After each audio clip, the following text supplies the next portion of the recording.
नमस्कार, आप देख रहे हैं न्यूज़ दर्शन। आपके साथ में अभिषेक कुमार। इस वक्त हम एकडरी पंचायत के श्रीपुर गांव में हैं, जो कि पूर्वी चंपारण के क्षेत्र है ये।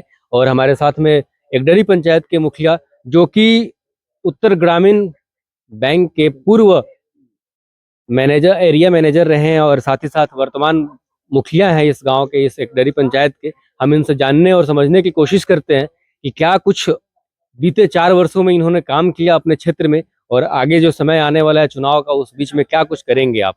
आपका स्वागत है सर हमारे चैनल पे। धन्यवाद अभिषेक जी। 2021 में जी। हमने मुखिया का पदभार ग्रहण किया दिसंबर में। और यह हमने देखा कि पंचायत को जितना काम करना चाहिए पहले वह कर नहीं पाता था। बहुत सारी कल्याणकारी योजनाएं हैं जो जनता के लिए है, जैसे पेंशन है, विधवा पेंशन है, पारिवारिक लाभ है, कबीर अंत्येष्टि है, या और सी बहुत सारी योजनाएं हैं, शताब्दी योजना है।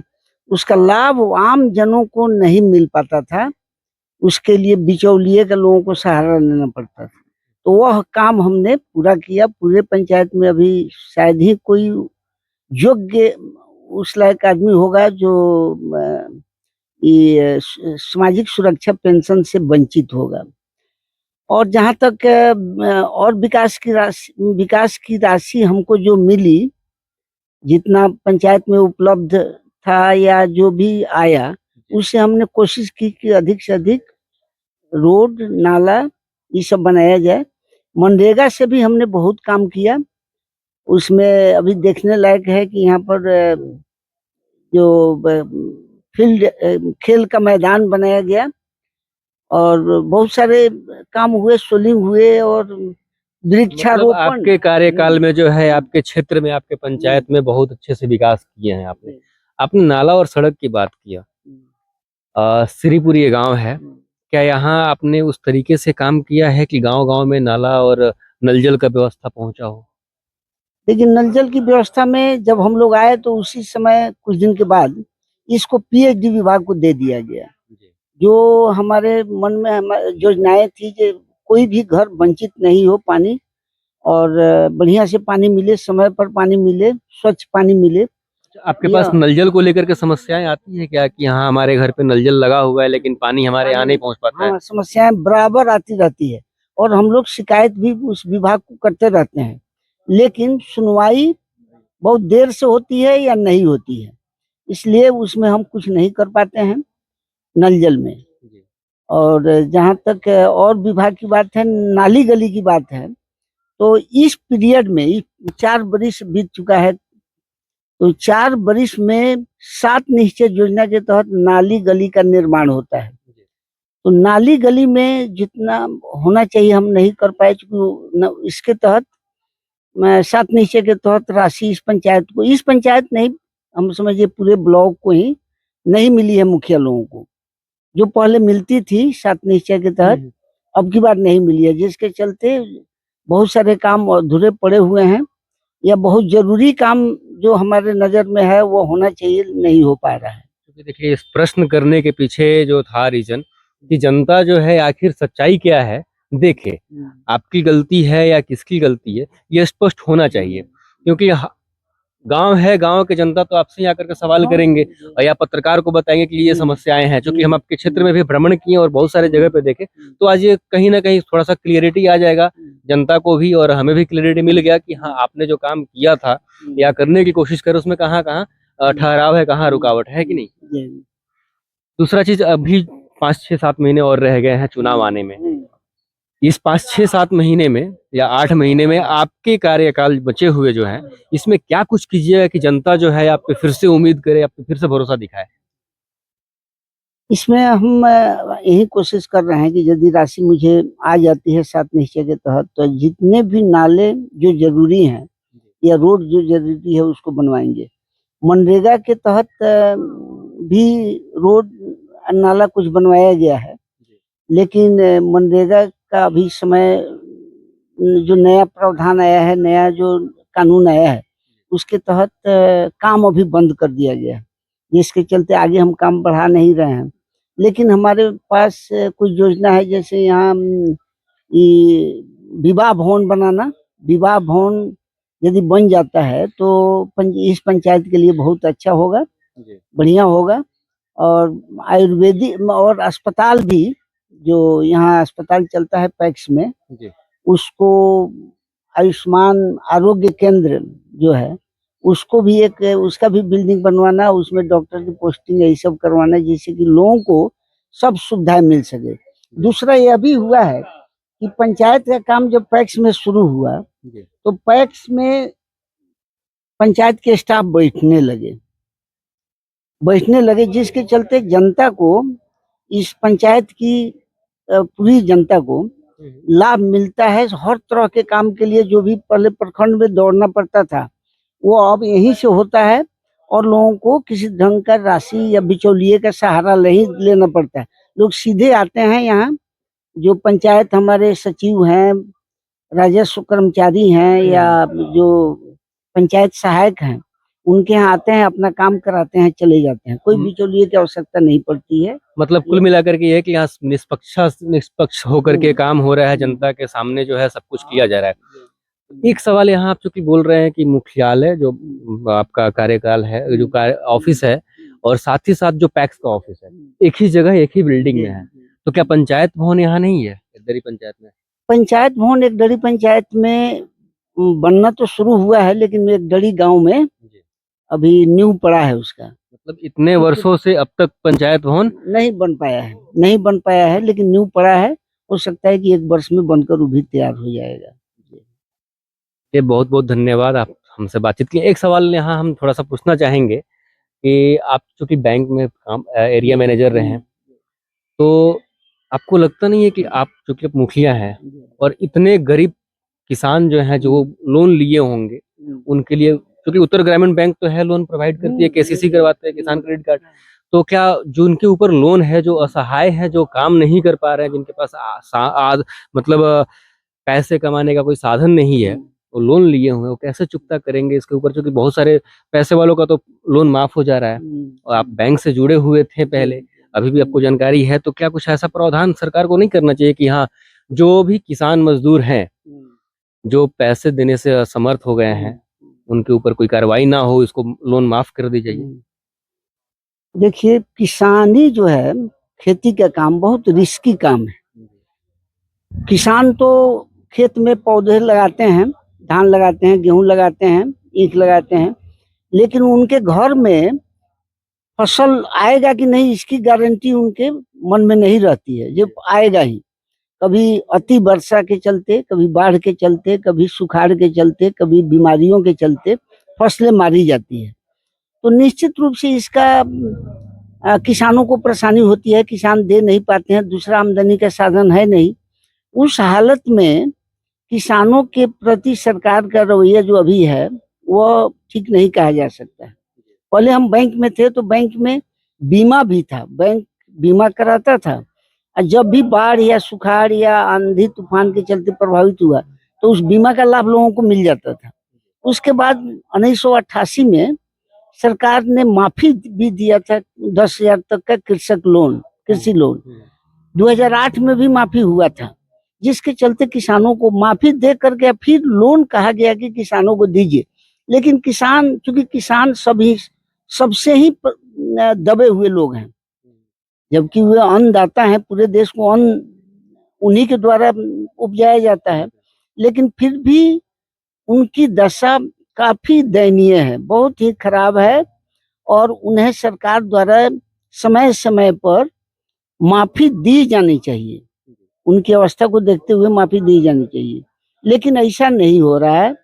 जो हम मांग करेंगे सरकार से, भारत सरकार से, बिहार सरकार से, जो बीमा भी लागू करे खेती का, और साथ साथ माफी भी समय समय पर माफी भी दिया जाए। गोपाल राय जी आपका नाम हुआ, आप पहले बैंक में काम किए, तो एक और सवाल हम इससे निकलता है, क्योंकि काफी वर्षों तक आपने बैंक में काम किया है, एरिया मैनेजर रहे हैं, तो किसान जो कि पिछले वर्ष जो अक्टूबर 2025 में बारिश हुई थी, तो उससे जो है काफी फसल, किसानों के जो फसल थे नुकसान था, पानी लगा रहा, सड़ गया, फसल खेत में ही सड़ गए, और साथ ही साथ जो है अगर उसको धान को कटवा करके किसान जो है उसका दौनी करवाने के बाद उसको लेता है कि हम इसके चावल इति करवा करके बनवाएं, लेकिन वहाँ पूरा सड़ा हुआ। तो इसके तरफ से भी कोई सरकार के तरफ से, बिहार या केंद्र सरकार की तरफ से कोई मुआवजा या कुछ उनको राहत नहीं मिल रहा है, क्योंकि अब बैंक से जुड़े हुए तो सवाल थोड़ा सा निकलता है।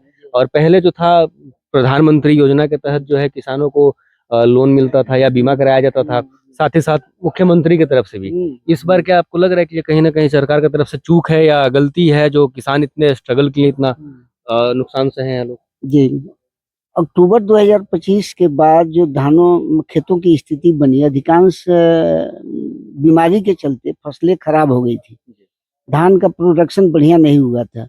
लेकिन बीमा के नाम पर जो होना चाहिए, एक्चुअली उनका बीमा होना चाहिए, वह नहीं हो पाया। होता भी है तो बिहार सरकार द्वारा एक कोऑपरेटिव के द्वारा एक बीमा कराया भी जाता है, लेकिन उसमें बिचौलिए इस ढंग से हावी हैं कि अब कहना तो बिल्कुल हास्यास्पद लगता है कि 20,000 का बीमा कराया जाता है और 20,000 में किसानों को समझिए लाभ न देकर बिचौलिए उसका लाभ ले लेते हैं, और उसमें 15,000 रुपया बिचौलिए ही ले लेते हैं। तो किसानों को क्या मिला? बिल्कुल कुछ नहीं मिला।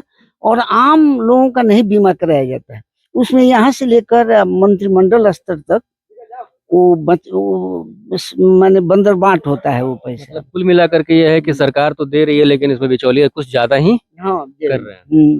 अच्छा, आप मुखिया भी हैं इस क्षेत्र से, तो एक सवाल ये निकलता है कि अभी के टाइम पे जो है इंदिरा आवास को लेकर के फिर से दोबारा चेकिंग करना है, जांच करना है, और लोगों का कहना है कि जब हम पहले मतलब जांच हो गया है तो फिर से ये क्यों, और इसमें भी कहीं ना कहीं घूसखोरी हो रहा है। उसमें ऐसा है, प्रधानमंत्री आवास योजना के तहत वैसे यह प्रावधान अभी वर्तमान में यही प्रावधान है कि वैसे व्यक्तियों के पास जिनके पास घर नहीं है, फुसका है या खपड़ैल है, टूटा फूटा है, घर बनाने की स्थिति में नहीं है, तो उनको आवास की सुविधा दी जाती है। यह इस साल अप्रैल में, मैंने अप्रैल 2024 में इसका सर्वे करने के लिए दिया गया। उसमें सेल्फ सर्वे भी करना था कि आप अपना दीजिए कि हमारे पास घर नहीं है, या आवास सहायक को लगाया गया या भी सर्वे कीजिए हमारा घर नहीं है। हुआ यह कि यह जो सुविधा मिली, अनेकों बार इसका डेट बढ़ाया भी गया, काफी सरकार के द्वारा ही अनेकों बार इसका, लेकिन सरकार भी जानती है कि बहुत ज्यादा लोग वंचित नहीं है वैसे इस बीमा, इस योजना से अधिकांश लोगों को मिल चुका है, लेकिन फिर भी डेट पर डेट बढ़ाते गया, जिसके चलते बड़े पैमाने पर जिसके पास घर भी है, पक्का मकान है, 2 महला 3 महला है, उन लोगों को भी चाहिए। यह राशि सरकार दे रही है, इसलिए उन लोगों को भी चाहिए। तो बड़े पैमाने पर लोगों ने अपना उसमें रजिस्ट्रेशन करवा लिया। यह तो आवास सहायक को, जिसके पास घर है वो आवास सहायक को घूस दे करके बीमा करवा लिया। उसमें मुखिया का कोई योगदान नहीं था, मुखिया के द्वारा उसमें सर्वे करने के लिए नहीं आया था। उसमें था कि आवास सहायक सरकारी कर्मचारी ही सर्वे करेंगे, तो लोगों ने अपना उसमें नाम रजिस्ट्रेशन में डलवा दिया। सेल्फ सर्वे भी करना था तो बहुत लोगों ने सेल्फ सर्वे भी कराया। अब सरकार के पास इतना डाटा पहुंच गया कि सरकार उसमें 3 लेयर का जांच बैठा दिया है। एक अभी पंचायत स्तर का जांच चल रहा है, पंचायत के स्टाफ जांच कर रहे हैं, और इसके बाद प्रखंड स्तर का जांच होगा, इसके बाद फिर जिला स्तर से जांच होगा। माने सरकार चाहती है कि वास्तव में जो नीडी है, जो उस योजना के लायक है, उसी को मिले। मतलब ये कह रहे हैं कि जो सरकार चाह रही है कि जो ओरिजिनल, जो जेन्युइन लोग हैं उनको मिले, लेकिन जो बिचौलिया पैसे खा रहे थे, जो आपने बताया ये लाइन कि जो अधिकारी आते हैं चेक करने के लिए, वो लोग पैसा ले लेते हैं, घूस ले लेते हैं, तो क्या आपको लगता है कि इस बार जो है, जो फिर से चेकिंग 3 बार में होना है, इसके ऊपर फिर तो घूस लेंगे ही वो लोग? देखिए, ले ही रहे हैं। हमको लगता है जो हम लोगों ने लोगों को मना भी किया कि नहीं इसमें आप लोगों को पैसा नहीं देना है। चेक करने दीजिए क्या रिपोर्ट देता है। मतलब जो अफवाह उड़ रहा है कि मुखिया जी लोग पैसा ले लेते हैं, पैसा घूस ले रहे हैं, इसमें आपका कोई रोल नहीं है? नहीं, अधिकारी हमने सब जगह कहा है, पूरे पंचायत में लोगों कहा है कि पैसा आप लोग न दीजिए, क्योंकि जांच पदाधिकारी हो सकता है कि पैसों ले ले और करेगा नहीं। आपका पुनः जांच में वो रजिस्ट्रेशन को ओके करे नहीं। हो सकता है कि आपका नाम भी हटा दे या पैसों ले ले। इसलिए आप इस फेर में मत पड़िए आप लोग, और इनको जांच करने दीजिए। अच्छा, आज की युवा पीढ़ी को आप क्या संदेश देना चाहिएगा? चूंकि जेनजी अभी आप देख रहे हैं, नेपाल में सरकार बदल गया, बांग्लादेश में जो हालात थे, श्रीलंका में जो हालात थे, और कहीं ना कहीं थोड़ा बहुत इंडिया में भी देखने को मिल रहा है, लेकिन इंडिया में वो संभव है नहीं। तो जेनजी को आप क्या संदेश देना चाहेंगे, जो भारत के, अपने बिहार के युवा हैं उनको? आज देखिए, आज नेपाल में जो घटना घटी, जेएनजी द्वारा जो प्रदर्शन किया गया है या पूरे तख्ता पलट कर दिया गया केवल कुछ उम्र के विद्यार्थियों द्वारा, नेपाल का तख्ता पलट दिया गया, इसकी चर्चा पूरे विश्व में है और हर देश में इस पर लोग सोच विचार कर रहे हैं कि यह बड़ा तबका, विद्यार्थियों का बड़ा तबका चाहे तो बदलाव कर सकता है। अब बदलाव किया भी है, तो हम चाहेंगे यही कि हमारे जो बच्चे हैं, जो पढ़ रहे हैं, अच्छी बात है, जो खेलने में मन लगा रहे हैं वो भी खेलें, मतलब कुछ स्किल्ड भी हो। यहाँ पर ब्लॉक में खुला हुआ है कौशल विकास केंद्र, उसमें जा करके स्किल्ड भी हो, कुछ जन अपने को इस सक्षम बनाए कि हम रोजगार, नौकरी केवल सबको नहीं दिया जा सकता है, नौकरी लिमिटेड लोगों को दिया जा सकता है।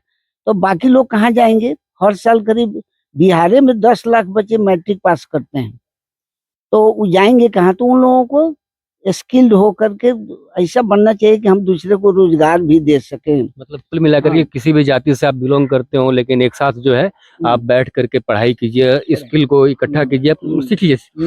लेकिन एक सवाल यहाँ निकलता है कि अभी देश में जो बड़ा मुद्दा छिड़ा हुआ है स्वर्ण समाज के लिए, ऐसा स्वर्णों का कहना है कि यूजीसी जो नए नियम केंद्र सरकार ने उसमें ऐड ऑन किया है, इसको किस तरीके से आप देखते हैं? देखिए, इस पर तो मुझे अभी बहुत जानकारी नहीं है, लेकिन सुप्रीम कोर्ट में कल संभवतः सुनवाई होने वाली है। अब देखिए सुप्रीम कोर्ट का इस पर क्या रुख आता है।